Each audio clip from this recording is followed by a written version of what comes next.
सर्वांना, मी अक्षय पुन्हा एकदा माझ्या नवीन ब्लॉगमध्ये तुम्हा सर्वांचं स्वागत करते। आणि वीकेंड असल्यामुळे आज आम्ही निघालेलो आहोत आमच्या जवळच चालू झालेल्या विंटर फेस्टिवलला। ज्यांनी पण माझ्या होम टूरचा ब्लॉग पाहिला असेल ना, तर त्यांना माहीत असेल की घरातून अगदी समोर हे डायरेक्शन दिसतं, जिथे आहे कॉर्निश आणि तिथेच आता आम्ही चाललोय। पुढे मंदार आहेत आर्विक सोबत आणि हा संपूर्ण पार्किंगचा एरिया आहे। इथे कुठेही कशीही पार्किंग करता येत नाही, त्याचे सुद्धा वेगवेगळे नियम आहेत। इव्हनिंगला घराबाहेर पडायला मला फार आवडतं, कारण स्ट्रीट लाईटमुळे ना एकदम मस्त वाटतं आणि एकदम रिफ्रेशिंग वाटतं। शिवाय विकेंड असला की एकदम रिलॅक्स असतो, त्याच्यामुळे बाहेर वेळ घालवायला तर कोणालाही आवडतंच। तर गेल्या वर्षी नोव्हेंबर डिसेंबरच्या दरम्यान मी भारतात होते, त्यामुळे या दरम्यान इथे जे पण सेलिब्रेशन्स, विंटर फेअर वगैरे काही असतात ते सर्व माझे मिस झाले होते। तर यावर्षी आता पहिल्यांदा इथे फेअरला सुद्धा जातोय आणि शिवाय नोव्हेंबर डिसेंबरमध्ये क्रिसमस, न्यू इयर सेलिब्रेशन सर्व इथेच करणार आहोत।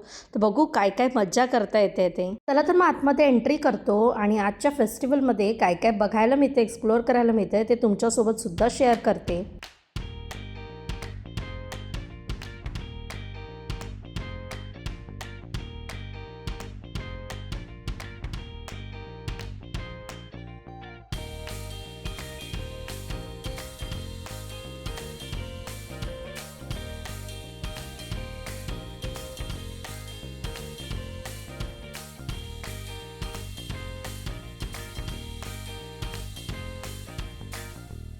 आम्ही म्हटलं की पहिल्यांदा फिरून काय काय आहे ते पाहून घेऊया।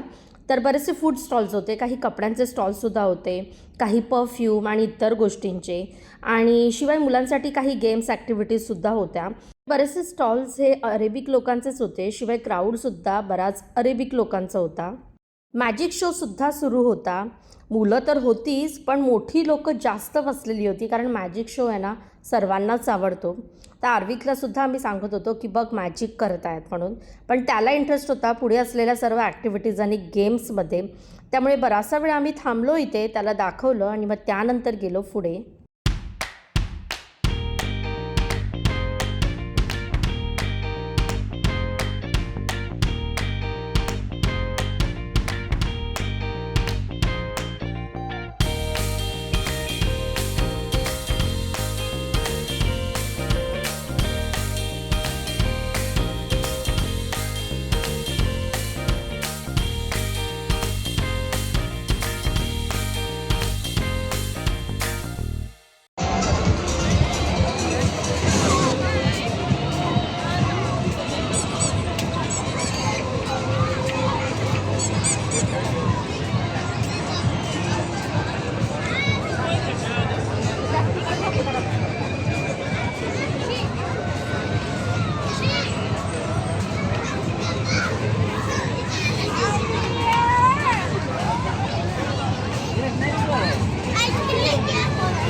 सर्व एक्सप्लोअर केल्यानंतर आम्ही आलो आर्विकला कोणती ॲक्टिव्हिटी करायची आहे त्या ठिकाणी।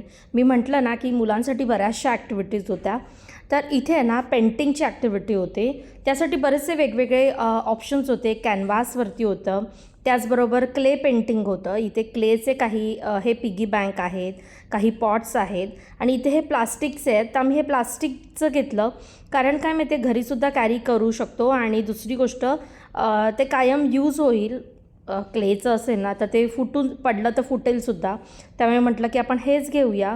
आणि त्याच्याच सोबत आहे ना त्याच्या बॉक्समध्ये कलर्स होते, ब्रश होते, सो इथे बसून आपण पेंटिंग करू शकतो। ते झालं की घरी घेऊन जाऊ शकतो। तर इथे ना मी डोरेमॉन सिलेक्ट केलं, आणि ज्या आपण ॲक्टिव्हिटी अरेंज करणाऱ्या लेडीज आहेत ना त्या मुलांना पहिल्यांदा सर्व देतात, गाईड करतात।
इथे आर्विक बिझी झाला आहे त्याचं डोरेमॉन कलर करण्यात.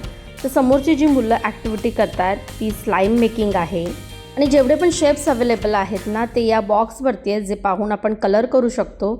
आर्विकचं अजून कलरिंग करणं चालू आहे. तर त्याच्यासोबत मंदार म्हणून थांबले आहेत. म्हटलं की खाण्यासाठी काहीतरी आणते, तर इथे मी आलेली आहे पोटॅटो ट्विस्टर घेण्यासाठी. बरेचसे स्टॉलवरती हे सर्व मिळत होतं. तर बॉईल्ड कॉर्न, पोटॅटो ट्विस्टर, त्यानंतर पॉपकॉर्न, शिवाय बर्गर आणि मोमोज वगैरे असंच सर्व. त्यापैकी हा एक आयटम घेतला आणि मी आता पुन्हा चालले होते आर्विक जिथे बसला आहे तिथे. मगाचपासून या स्क्रीनला कार्टून चालू आहेत आणि लोक मस्त निवांत बसले आहेत ते पाहत. आणि आम्ही मात्र आता आर्विकचं कंप्लीट झाल्यावरती सर्व बॅगमध्ये त्यांनी टाकून दिलं आणि इथून निघालेलो आहोत. आणि जाता जाता त्याच्यासाठी पॉपकॉर्न घेतलेले आहेत. आजच्या विंटर फेस्टिवलमध्ये आपल्या रिलेटेड फार जास्त काही नाही, पण तरीसुद्धा मुलांच्या related sketching, colouring, painting, cars वगैरे असं काही ना काही बऱ्याच ॲक्टिव्हिटी आहेत. त्यानंतर आर्विकला इथे जम्पिंग करायचं होतं, सो इथेसुद्धा आलो. तो इथेसुद्धा बराच वेळ खेळत होता. मुलांना तर उड्या मारण्यातसुद्धा तितकाच आनंद वाटतो. तर ज्यामध्ये त्याला छान वाटत होतं तिथे तो सगळीकडे खेळत होता. आणि आमच्यासाठीसुद्धा आजचा हा वेळ असा निवांत विरंगुळा म्हणून आम्ही घालवला इथे येऊन. आतमध्ये सर्व एक्सप्लोअर करून झालं, आर्विकचं भरपूर खेळून झालं. त्यानंतर इथेच आम्ही आहे ना आजूबाजूला बरीचशी लोकं निवांत बसली होते. आम्हीसुद्धा गप्पा मारत बसलो होतो. त्यानंतर आम्हाला जायचं होतं डिनरसाठी. तर आज आम्ही मस्त व्हेज थाली खाण्यासाठी नेहमीच्याच रेस्टॉरंटमध्ये जाणार होतो. आणि ना कॉर्निशला म्हणजेच हा फॅमिली पार्क आहे इथे आल्यावरती ह्याच्या आजूबाजूचा जो पण व्ह्यू आहे ना तो मला फार आवडतो. कारण ते पाहत पाहत इतकं रिलॅक्स फील होतं ना. सर्व लाईट्स आणि त्यातवरून ह्या फेस्टिवलच्या लाईट्स. समोरच्या बिल्डिंगमध्ये पाहून तुम्हाला समजत असेल की अजूनही दिवाळीच्या लाईट्स दिसत आहेत, म्हणजे ती घरं आपल्या इंडियन्सची आहेत. आणि या बिल्डिंग्समध्ये माझे आणि मंदारचे दोघांचेही फ्रेंड्ससुद्धा राहतात. आम्ही जेव्हा अबुधाबीला शिफ्ट झालो ना त्यावेळी आम्ही इथेसुद्धा घर पाहिली होती. पण आहे ना इथे समोर कॉर्निसचा म्हणजे समुद्राचं पाणी सतत दिसत राहतं. तर मला त्यापेक्षा ना आत्ता माझ्या घराचा जो व्ह्यू आहे ना, म्हणजे माणसं जाता येताना, समोर पार्क आहे, गाड्या येता जाताना, तो व्ह्यू मला जास्त आवडतो. त्यामुळे आम्ही तिथे सिलेक्ट केलं. इथून निघून पोहोचलो डिनरसाठी. तर आजच्या व्लॉगमध्ये अबुधाबीतील विंटर फेस्टिवल कसं आहे, काय काय आहे ते सर्व शेअर केलं. होप तुम्हाला आजचा व्लॉग आवडला असेल तर नक्की लाईक करा, शेअर करा, सबस्क्राईब करा. पुन्हा भेटू, तेपर्यंत काळजी घ्या. बाय.